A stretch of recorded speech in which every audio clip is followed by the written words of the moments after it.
Welcome back to the weekend wrap. No production, just my thoughts. Now, usually when I go to an event, you'll see me splicing some, footage, things that happened, ring walks, a little bit of action on the night, things like that. Honestly, I didn't take that much on this particular occasion. I was only really interested in the last two fights. As I said to you guys before, previously, I was really excited to watch the Craig Richards versus Richard Bolotnik's fight, which obviously came off the card. There was the Felix Cash fight. I wasn't too interested, but I was interested in the build-up between Cash and Ammo Williams. That's clearly not going to happen now. So the card itself, it was an okay card. I saw the last four fights on the main card. I got there just after Ammo Williams' fight had finished. So I saw, Campbell Hatton with his first round stoppage. All credit to him. Then I was watching Galauya fight against Sebelios, which was a good little scrap for the 4 rounds that it lasted. I was mainly interested in Fabio Wardley versus Michael Coffie, which I said to you guys, look, Michael Coffey's a solid 270 pound guy. Like, he doesn't necessarily look out of shape at that size. So it would be interested, if he got Fabio towards the second half of the rounds to see basically what he would do. And as I kind of predicted, Fabio Wardley at 242 pounds, I'm not a fan of. I said that before, I'll say it again, he's a very small heavyweight in terms of his frame. Like, packing on the size for him, you can tell it just doesn't really suit him. He belongs in, if he's going to be at heavyweight, he belongs in like the 220s. As I said before, I think he could still make cruiserweight if he really, really wanted to, or at least, go bridgerweight and be in the 220s. 240, just too big. His feet don't move as fast. His feet haven't been looking as fast as they used to. His movement is looked a little more static. He looks like he's going for power a lot more than he's actually going for, placement and precision.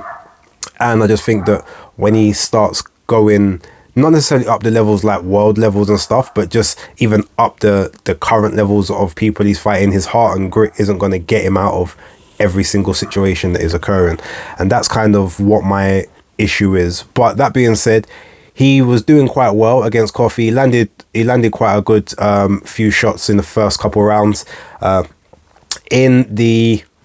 there was, I think it was the second round, he caught Coffie with a shot which put Coffie back onto the ropes, and he started trying to unload, and Coffie was, dipping, sliding, rolling, and then he came back, I think it was like a left hook counter, which just grazed Fabio. It didn't catch him clean, but it was enough to say, take your time. Coffie was also hitting him quite nicely when he was poking the jab out. He was snapping Fabio's head back quite a bit with that, and he was just looking nice, calm, solid, smooth operator.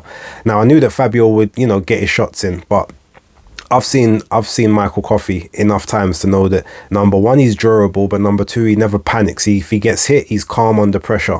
Maybe that's due to the Marine background of his, and obviously having to be sort of calm in battle and make your assessments and whatnot. But he just always seemed to be like in control of himself and his faculties. So let's talk about the elephant-sized whale in the room. Yeah. The 4th round stoppage.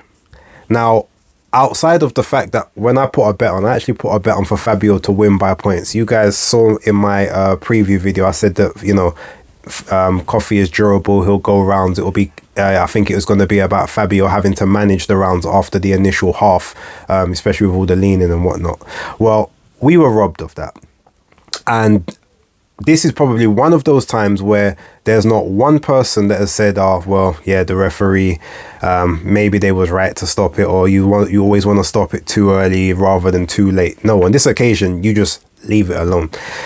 Yes, Fabio Wardley caught Michael Coffie with a very good straight right down the pipe, which obviously put him back onto the ropes. Fabio saw his opening and then started to unload shots. Now, at this particular point, Coffie is slipping a lot of them, he's riding a lot, he's catching some on the gloves. There is a couple that are landing, but the ones that are landing, they look more like the setup shots for the power.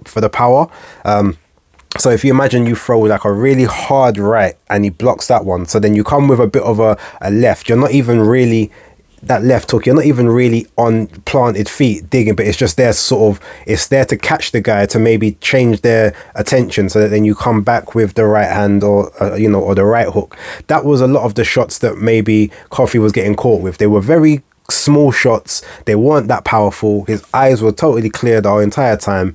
Yeah, he was under fire, but he was fine in that moment. And then we get good old Howard Foster jumping in, as always, stopping and robbing the public of a good fight. Because let's not make any pretense here. After a 30-40 second salvo, which is I guess what it was coming up to, 25 seconds, like, you throw that many punches, you're gonna need a moment to recover, right? And you haven't got your opponent hurt in this instance, so you're gonna have to recover, catch your breath. At that point, now we don't know how you're gonna react if any pressure is applied to you. I've seen Coffee do that before, where he'll be there, he'll kind of be under fire, and then all of a sudden he will, he'll let something off and expand his own offense, and he's had success, and at that point he's actually got people out of there in that same kind of vein. So there's absolutely no justification anyone can tell me that Howard Foster should have been and jumped in that fight. I was live in the arena. I would show the footage, but some of it does have video. It has a music behind it, which I don't want to get copyrights for. I'm over a certain subscription size now, so I will get targeted a bit more by YouTube, unfortunately. But you can clearly see that even from where I was, and I wasn't like ringside, but I had a very clear view of what was going on, because I was seeing directly down the line of what was going on. Even I saw that Coffee was fine the entire time in that salvo. Yes, he took a couple of punches, but it's boxing. You get punched. That's the point of boxing, to strike your opponent. But at no point, his legs weren't buckly. He wasn't wobbling all over the place. He wasn't, at that point, okay, you might say he may potentially become endangered at a certain position, but it's boxing. That's what happens. Let it go. Leave it to what it is. Ultimately, if he was that hurt, you would have seen it. He would have taken a knee or something along those lines. He wasn't in any trouble at all. Howard Foster is a disgrace of a referee. I'm tired of saying it. I've said it more than once. He needs to be demoted. I don't know why he's still an A-star referee. Like, he's shit. And you can play this to him, to anyone within the team. I don't care. If I ever see him, I will keep the same energy in his face that I am saying on camera. He needs demoting. I am tired of him being on these big cards, ruining fights for the fans. There is absolutely no reason for that fight to have been stopped, and he has now cost another person a decent showing, and he's got form for that. And this one, I'm not even going to say that it's it's like corruption of the promotion or anything like that. No, this is just Howard Foster, because no matter where he goes, he does the same bullshit, and I'm tired of it. Please, and you know what? I've said it before, and I'm gonna say it again. Anytime I see him on a fight card, more chance than not, I'm probably not gonna watch that fight, because I don't trust that I'm gonna see a good conclusion to a fight with him being in the ring. It really pisses me off. And the thing is, again, I stand by my prediction and my bet that fight would have gone points with any other referee. But obviously, when you're doing your bets, you don't know who the referees are beforehand, so you do them on faith of the actual opponents. But to be fair, my bet in total, it got busted by that fight and also the AJ fight, because, well, we'll talk about that in a moment. Every other bet on there I got right, and I only did methods, so it was either knockouts or decisions, and I got every other one right except those two fights. So it cost me a couple grand, but it's fine. Overall, it was a small bet which could have made me a big amount of money. It happens, but it just makes it that much more upsetting, frustrating when it's not a legitimate a legitimate reason to lose the bet. Like the AJ one, you say, all right, you know what, cool. But that one is like, no, you feel robbed of the opportunity. And I think that's probably what Coffee felt, hence why he kind of pushed Howard Foster after. Was like, what are you doing? Like, what? I'm fine. Look at me. I'm good. Anyway, moving off of that, let's talk about the main event. Now, this is the second time that Jermaine Franklin has made me wrong. And I have to own that. Now, I'm one of the few people that actually gave Jermaine Franklin credit before the Dillian Whyte fight and after the Dillian Whyte fight, in the sense that I thought that he's always been like a good operator, but there's little things that he doesn't have which will stop him from being like an elite guy, but he is a good fighter. Just because people didn't know his name, like I knew who he was. I'd seen enough of his fights long before he was in the Dillian Whyte fight. And when him versus Dillian got announced, I said, oh, this is actually a good fight as a comeback, especially. Like Jermaine's he's no pushover. Like I've seen enough of his fights from before. It's just unfortunate that a lot of time, just because people don't know someone, the first thing they want to do is rubbish them, or, oh, well, if it's not a knockout, it doesn't count. No, that's the wrong way to look at it, especially if you've never seen someone fight before. If you've seen pure of their fights and then you're like, okay, yeah, no, this is light work, that's different. But just because you ain't heard someone's name, that doesn't automatically mean they're trash. And boxing fans especially need to stop that. Just because and especially if you're a quote unquote casual fan that doesn't watch boxing all the time, you definitely need to stop that just because you haven't heard someone's name. Let's be real. There's probably only about 15 to 20 boxers in the world that you've heard of as a casual, when there's how many hundreds of thousands of boxers in the world. Like, so anyway, rant over in that sense. But coming into this fight, I did predict that Joshua would take Franklin out. I thought he would take him out between rounds 5 to 8, same as I did with Dillian. But the reasons for this one was just different because Joshua naturally hits harder with the straights, and I felt he would catch Franklin with those straights a lot more than he did. Now, the actual rounds themselves, they played out pretty much how I said, up until where I thought it was going to finish, whereby the first 2 rounds, Joshua was going to be behind the jab. He was going to be measuring distance, but he'd be using the jab to snap Franklin's head back, to stab to the body a bit, just kind of work out that range and keep that trajectory. And then when it goes to about round 3, he's going to start stepping in. He'll start stepping into shots a bit more, but he's going to tie up. He's going to grab Franklin. He's going to sort of try and lean and hold him on the inside as well to tire him out and do a little bit of work on the inside as well. And then, a little bit of, body shots, and then eventually soften him up to the point where we can land something heavy in around about sort of round 5, and then ultimately take him out sort of round 7, round 8 with, a sustained, powerful attack. That's how I thought it would go. Now, everything worked exactly as I thought, except for when you get to the point of the, the sustained attack. For whatever reason, and to be honest, I know what the reason is, but I'll get to that in a moment. But Joshua was very tentative to throw combinations. Like, he wouldn't throw more than 2 shots at any particular time, and most of the time it was singles. It was either the single left, the single jab, or it was the single straight. And he would throw it and then he would exit. He would jump back in a straight line almost immediately afterwards.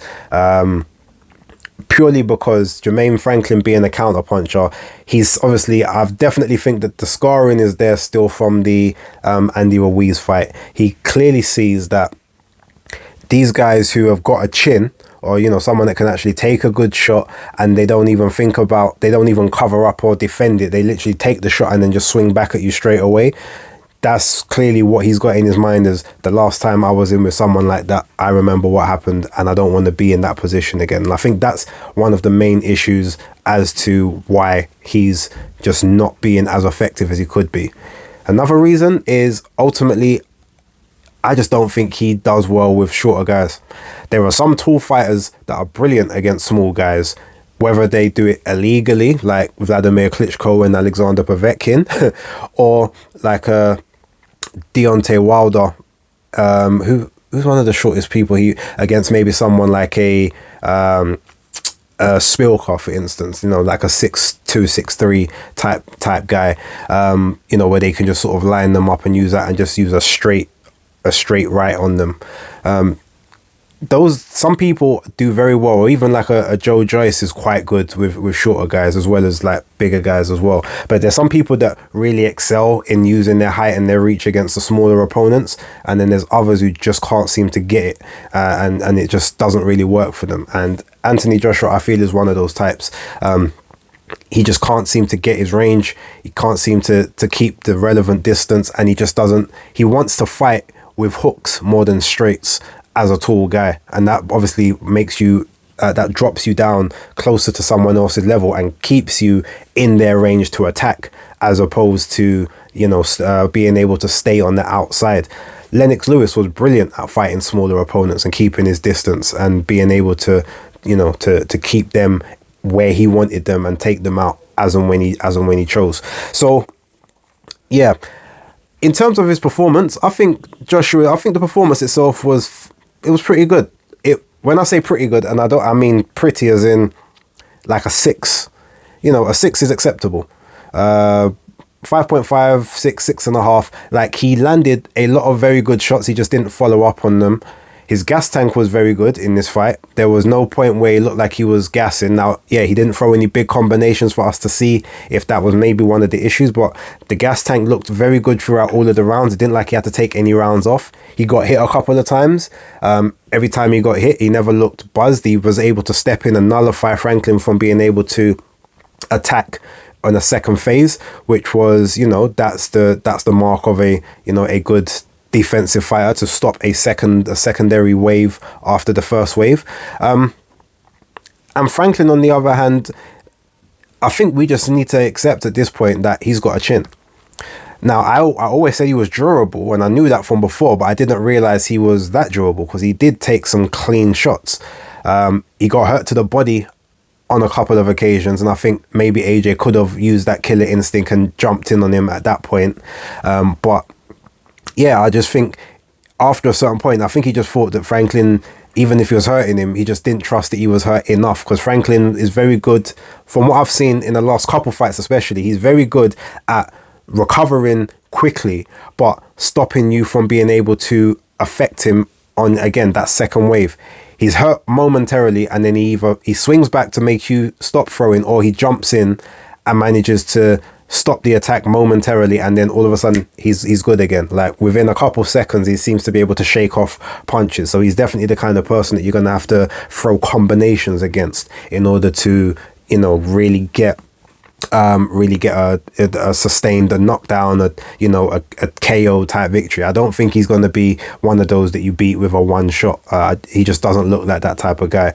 And he's handy, he's tricky. Like, ultimately, he used his size well. His double jab is very impressive in the way he's able to cut range. But even though he landed the backhand on occasion, he wasn't really able to get his right hand into play that often, except for when AJ was trying to maybe get greedy on a straight right, or come or step halfway inside to maybe catch him with a hook. That was the only times that he was actually able to get that right hand into play, because AJ was just too far outside of his range, outside of the double jab. That was pretty much the only time Franklin was able to sort of get on the inside.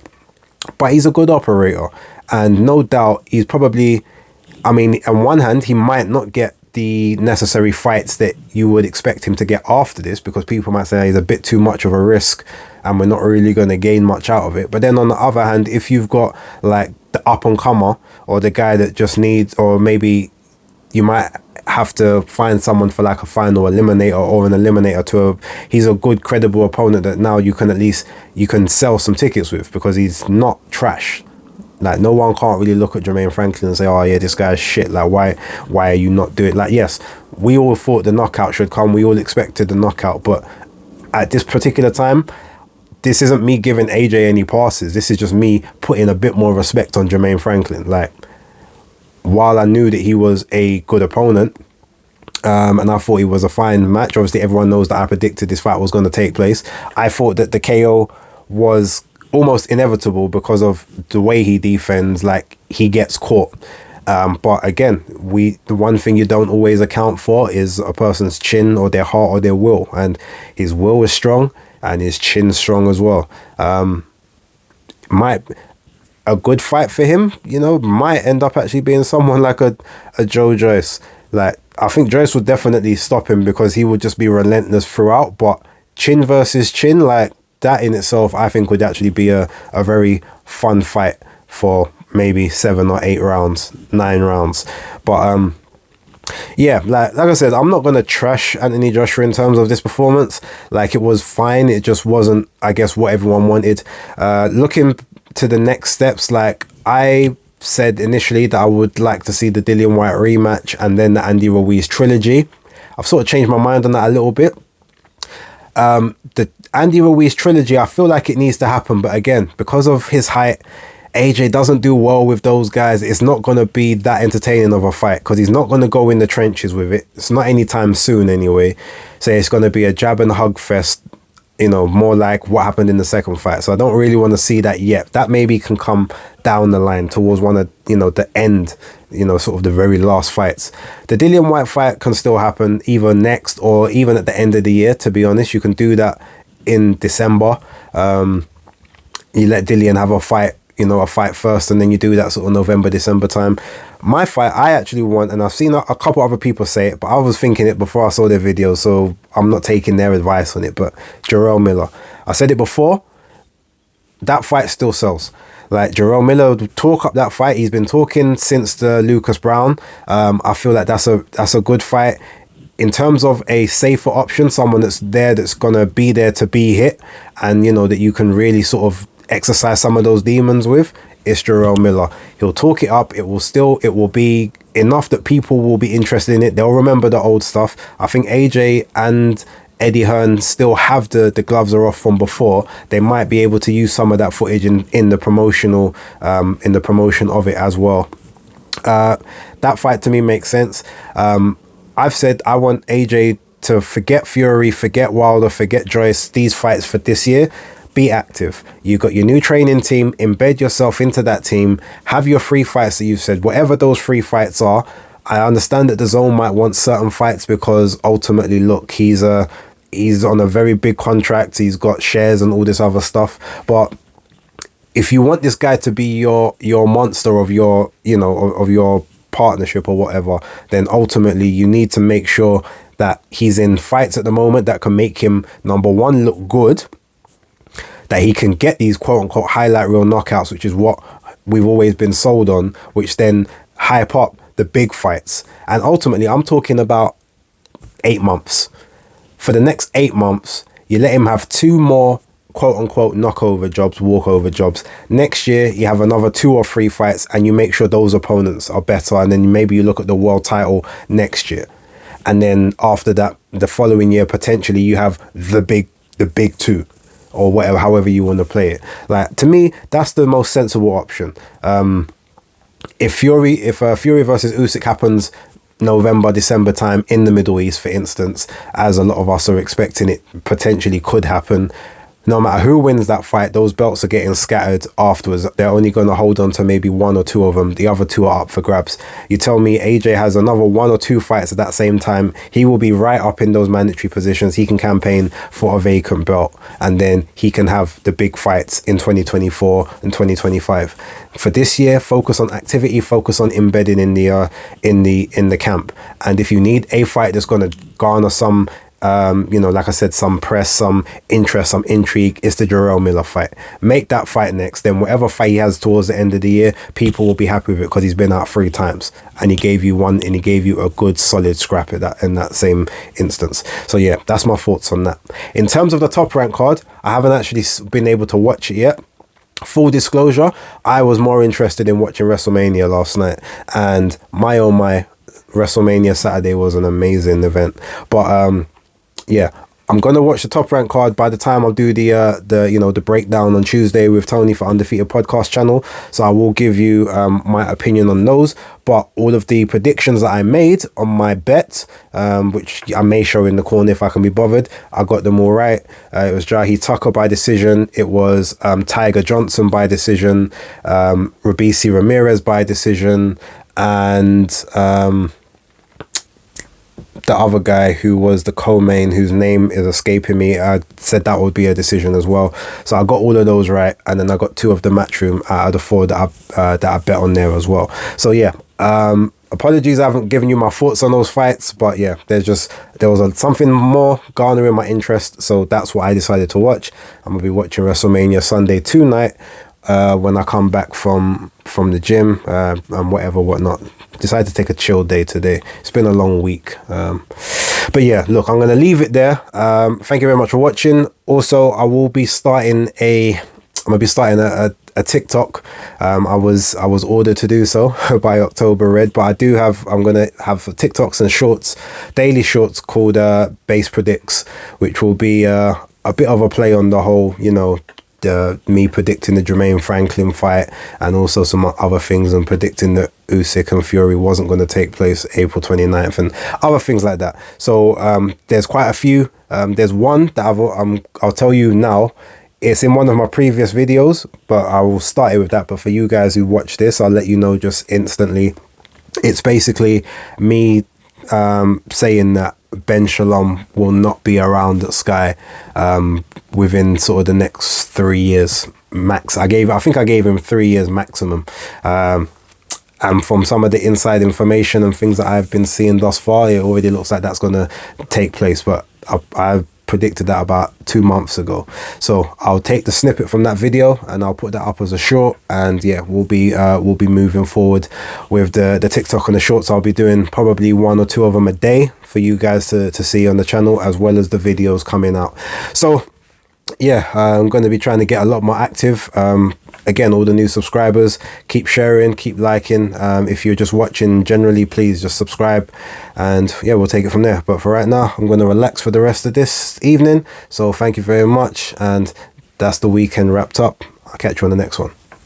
Peace.